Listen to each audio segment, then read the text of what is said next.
પારડીના આમડી ગામેથી bike પર ઘરે જતા યુવક પર દીપડાનો હુમલો। વલસાડ જિલ્લાના પારડી તાલુકાના આમડી ગામે મંગળવારે સાંજે નોકરીથી પરત ફરી રહેલા એક યુવક પર દીપડાએ હુમલો કર્યો હતો। હુમલામાં યુવક ઘાયલ થતા તેને તાત્કાલિક હોસ્પિટલમાં ખસેડવામાં આવ્યો હતો। ઘટનાને પગલે સમગ્ર વિસ્તારમાં ભયનો માહોલ ફેલાયો છે।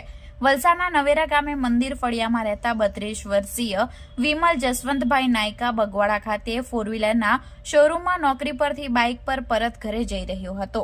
ત્યારે પારડીના આમડી ગામે ડુંગરી રોડ પર ભેંસુ ખાડી પાસે પસાર થતો હતો ત્યારે અચાનક એક દીપડો ઝાડીમાંથી બહાર આવ્યો અને બાઇક સવાર વિમલ પર હુમલો કર્યો હતો। દીપડાનો પંજો વિમલના જમણા પગમાં જોરથી વાગતા તે બાઇક પરથી નીચે પટકાયો હતો। દીપડાના અચાનક હુમલાથી ગભરાઈ ગયેલા વિમલે જોરથી બૂમાબૂમ કરતા દીપડો ઝાડી જંગલ તરફ ભાગી ગયો હતો। વિમલની બૂમો સાંભળીને આજુબાજુના લોકો દોડી આવ્યા હતા। વિમલ ઈજાગ્રસ્ત હોય તેને તાત્કાલિક 108 બોલાવી પારડીની ખાનગી હોસ્પિટલમાં ખસેડવામાં આવ્યો હતો।